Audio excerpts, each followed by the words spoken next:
Hola amigos, muy buenos días. Un saludo cordial para cada uno de ustedes.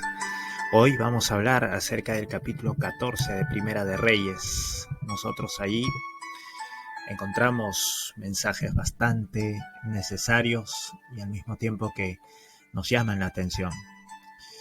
Por eso he titulado a este capítulo como La maldad de los padres sobre los hijos. Vamos a comenzar leyendo estos dos versículos. Hiciste lo malo sobre todos los que han sido antes de ti, pues fuiste y te hiciste dioses ajenos e imágenes de fundición para enojarme, y a mí me echaste tras tus espaldas. Por tanto he aquí que yo traigo mal sobre la casa de Jeroboam, y destruiré de Jeroboam todo varón, así el siervo como el libre en Israel, y barreré la posteridad de la casa de Jeroboam como se barre el estiércol, hasta que sea acabada. El que muera de los de Jeroboam en la ciudad, lo comerán los perros, y el que muere en el campo, lo comerán las aves del cielo, porque Jehová lo ha dicho. Un mensaje bastante desgarrador, triste. Así es el pecado. Estas son las consecuencias del pecado. Esa es la reacción de Dios cada vez que encuentra a sus hijos en pecado. Lamentable realmente que un rey que recibió esa corona, ese palacio, esos privilegios, sin él ser de una familia real, sin él haber tenido padres o abuelos o bisabuelos, reyes. No era esa la costumbre en aquellos tiempos. Para que uno sea rey tenía que ser hijo de un rey. Pero él tuvo ese enorme privilegio. Debió también haber sido enorme su gratitud para con Dios. Pero lamentablemente hizo Jeroboam todo lo contrario. Por eso que su hijo, el versículo 14, dice que el versículo 1, su hijo se llamaba Abías. Este hijo de Jeroboam estaba enfermo y Jeroboam en su pesar, porque ya él tenía noción de lo que estaba pasando. Todo ser humano nace inteligente. Algunos usan esa inteligencia, algunos no. Algunos la usan para bien, algunos para mal. Pero para Jeroboam era muy claro que si su hijo estaba sufriendo, estaba enfermo, era por malas decisiones que él estaba tomando. Era consciente de ello. Por eso que envía a su esposa a que busque a un profeta. La esposa va y conversa con el profeta. Y antes que llegue, ya Dios le había revelado al profeta que llegaría la esposa del rey Jeroboam. Por eso que apenas le hace pasar, este profeta le dice: ¿por qué te disfrazas? Tú eres la esposa de Jeroboam. Entonces ella de entrada supo, entendió y creyó en que quien estaba hablando con ella era el profeta de Dios. Y por eso le prestó mucha atención y llevó el mensaje a Jeroboam, su esposo. Aquí nosotros vamos a encontrar una primera lección. Padres que andan en pecado, hijos que sufren las consecuencias. Las consecuencias de nuestros actos no son ideas de Dios, no es la creatividad de Dios para castigar el pecado. Podemos olvidarnos de eso. Las consecuencias son fruto de una decisión, son fruto de una palabra, fruto de un pensamiento, fruto de un acto.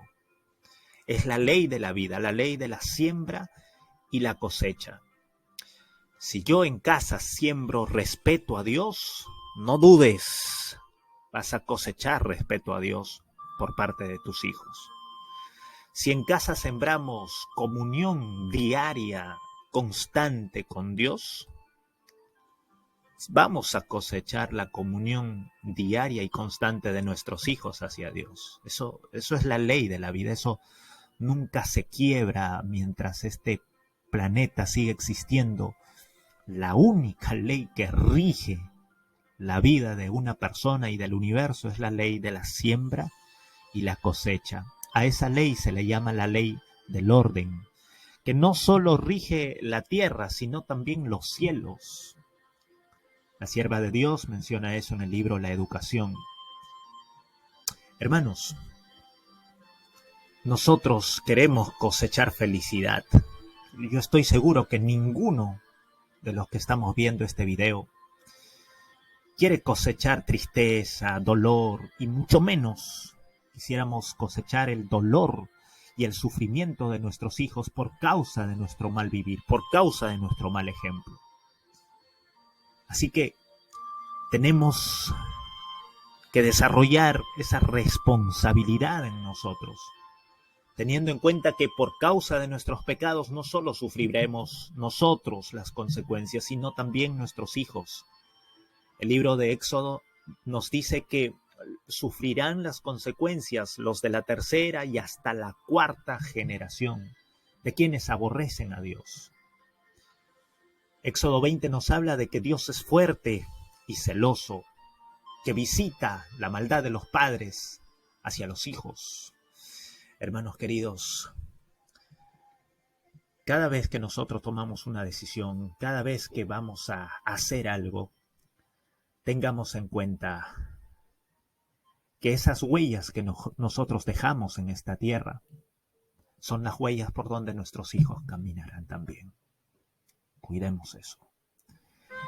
Jeroboam cultivó la idolatría, siendo que Dios había sido tan misericordioso con él, tan bueno. Él era un hijo privilegiado de Dios.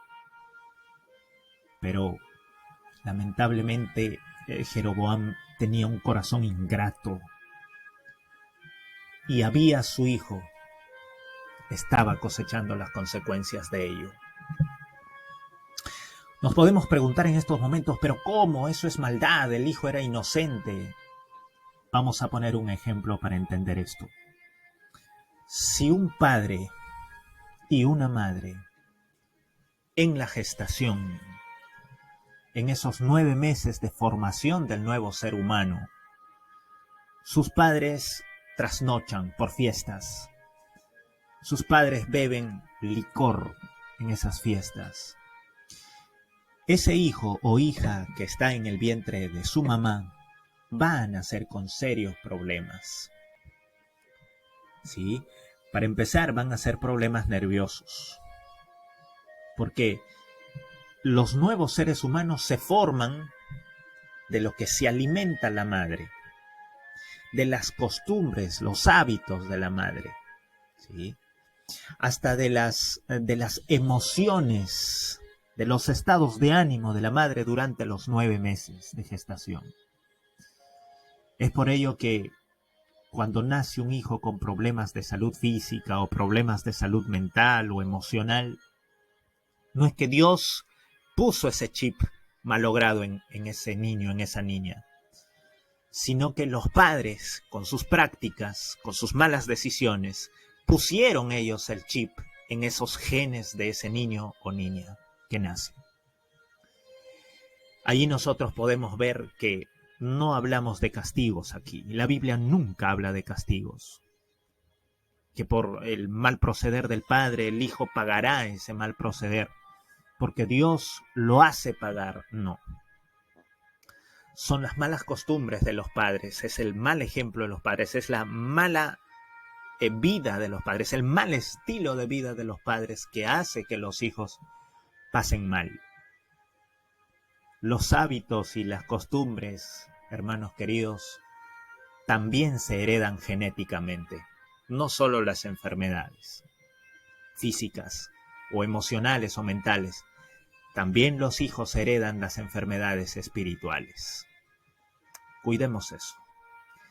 Es de suma importancia que esto recordemos en nuestro diario vivir, hermanos queridos. Lo segundo, un líder responsable se aparta del pecado por su bien y por el bien de sus liderados. Vamos a buscar en Primera de Reyes 14, versículos 16 y luego del 22 al 24. El 16 dice así: y él entregará a Israel por los pecados de Jeroboam, el cual pecó y ha hecho pecar a Israel. Las 10 tribus del norte tuvieron la triste experiencia de tener a un líder desleal a Dios, a un líder que no respetaba la palabra de Dios. Y lo pagaron. Lamentablemente ellos siguieron a ese líder. Ninguno fue capaz de corregir a su líder. Al contrario, el líder fue idólatra, el rey Jeroboam fue idólatra y todos siguieron el camino de ser idólatras. Si hubiera habido uno que sin temor practique la obediencia a Dios, ese uno se habría salvado. Pero lamentablemente ninguno, salvo los profetas. O quién sabe, habían unos cuantos más. Pero todos aquellos que siguieron al líder, en este caso Jeroboam, pues sufrieron las consecuencias. No solo ellos, sino también sus familias. Qué importante es que todo líder, que toda persona que tiene un cargo dirigencial en la iglesia, un puesto en la iglesia, sea muy cuidadoso de su ejemplo. Sea muy cuidadoso de cómo guarda el sábado. Sea muy cuidadoso de cuán fiel es en sus diezmos, sus ofrendas, en sus talentos, en la administración de su dinero, de sus talentos, de su tiempo. Es un verdadero líder que ama a sus liderados porque sabe que por donde él va también sus liderados van a ir. El líder tiene que amanecer teniendo en cuenta eso y anochecer teniendo en cuenta eso mismo. ¿Cuánta responsabilidad acarrea ser un líder? Un líder puede no necesariamente ser un excelente orador, no necesariamente ser persuasivo con sus palabras, ¿sí? Pero lo que sí es indispensable que sea un líder, un dirigente de iglesia, es ser una persona moralmente firme, temerosa de Dios, obediente, responsable. Y si no es así, es bueno que renuncie.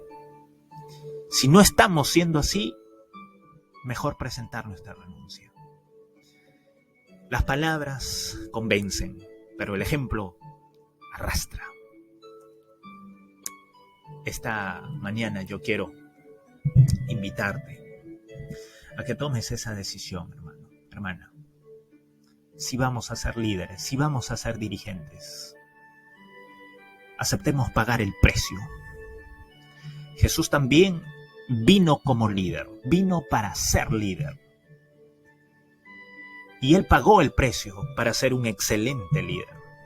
Siempre estuvo en comunión con su Padre. Oraba. Hablaba mucho con su Padre. Recibía el Espíritu Santo cada mañana en su comunión personal con su Padre. Y por eso dejó esas huellas maravillosas en su historia. La humanidad es una antes de Cristo y es otra después de Cristo. Si nosotros queremos marcar la historia de la vida de nuestros hijos, de nuestros liderados, de nuestros vecinos, de nuestra iglesia, tenemos que imitar a Jesús. En todos los hábitos que él practicó, tenemos que imitar a Jesús. Quiero terminar con los versículos 22 al 24. Y Judá hizo lo malo ante los ojos de Jehová, o sea, el reino del sur. Y le enojaron más que todo lo que sus padres habían hecho en sus pecados que cometieron. porque ellos también se edificaron lugares altos, estatuas e imágenes de acera, en todo collado alto y debajo de todo árbol frondoso. Hubo también sodomitas en la tierra, e hicieron conforme a todas las abominaciones de las naciones que Jehová había echado delante de los hijos de Israel. El versículo 22 y 23 nos dice que lamentablemente el reino de Judá, el reino del sur, de las dos tribus de Judá y Benjamín, no fueron la excepción. Lamentablemente Roboam, como vimos, consultó a jóvenes inexpertos como él y siguió esos consejos en lugar de escuchar a gente de experiencia, gente temerosa de Dios. Por lo tanto, su reino también fue un reino de fracaso. Lo mismo que el reino del norte. En los tiempos de Roboam también fue así, lamentablemente. Hubo idolatría, dice aquí que levantaron imágenes a Acera, era una diosa pagana. Luego el versículo 24 nos dice un detalle muy importante. Hubo también sodomitas en la tierra. ¿Se acuerdan que Sodoma en los tiempos de Abraham había sido destruida totalmente, pero habían quedado algunos, ¿sí? O habían quedado sus prácticas, sus hábitos? ¿Qué prácticas tenían ellos? Si usted busca en un diccionario la palabra sodomía, va a encontrar que eso es la homosexualidad. Y el rey Roboam permitió que haya eso en su reino, que entren sodomitas a su reino, y no corrigió.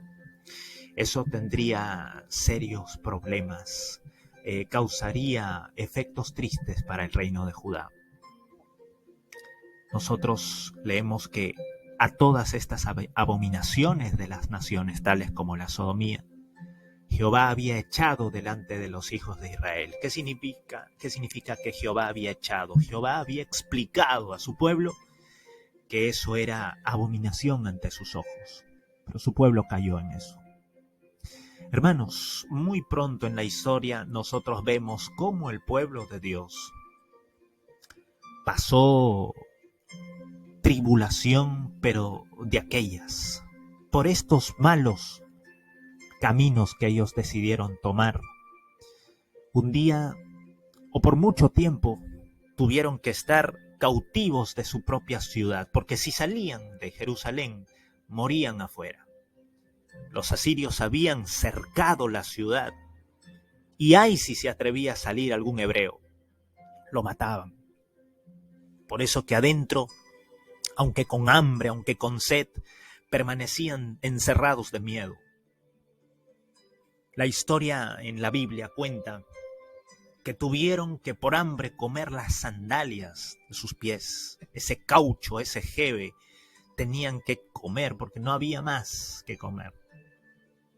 Se les acabaron sus provisiones. Era comer eso o salir y morir.